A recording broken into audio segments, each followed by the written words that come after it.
Hi everyone! Welcome to LutoNiDiana. So today, ang lulutuin natin is from leftover chicken. Sayang naman kasi kung itapon natin, di ba? So ayan guys, magluluto tayo ng chicken fried rice. So keep on watching!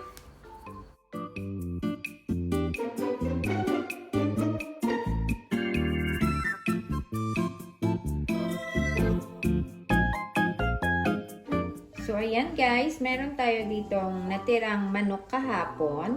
Gawin nating fried rice. At ito na yung ating complete ingredients.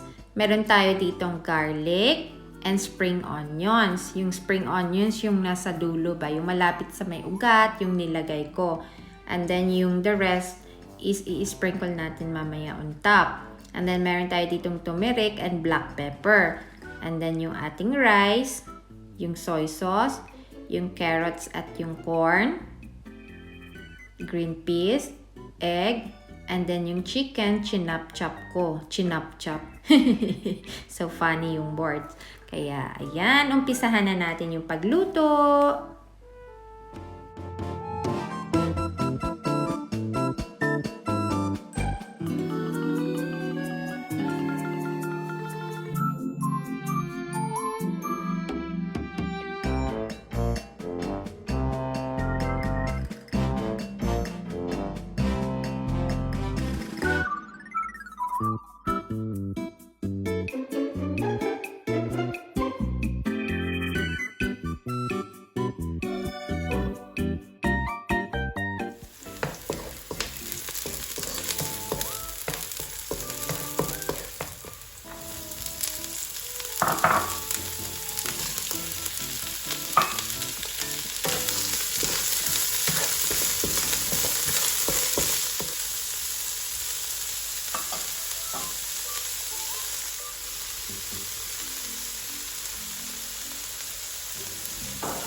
Ang ginawa ko dito, after ko nilagay yung chicken, in-stir fry ko siya over high heat for about 3 to 5 minutes.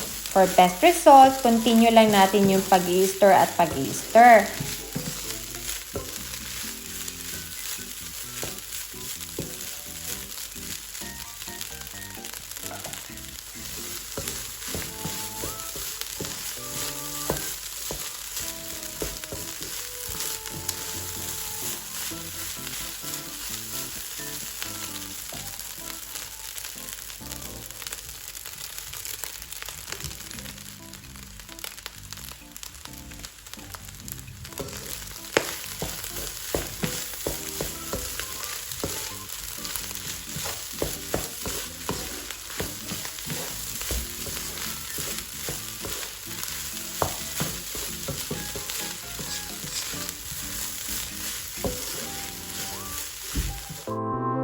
There you have it! Our chicken fried rice from leftover chicken. O diba wala tayong nasayang na pagkain. So mga mommies, I hope you will try this recipe at home. Thank you so much for watching. Bye!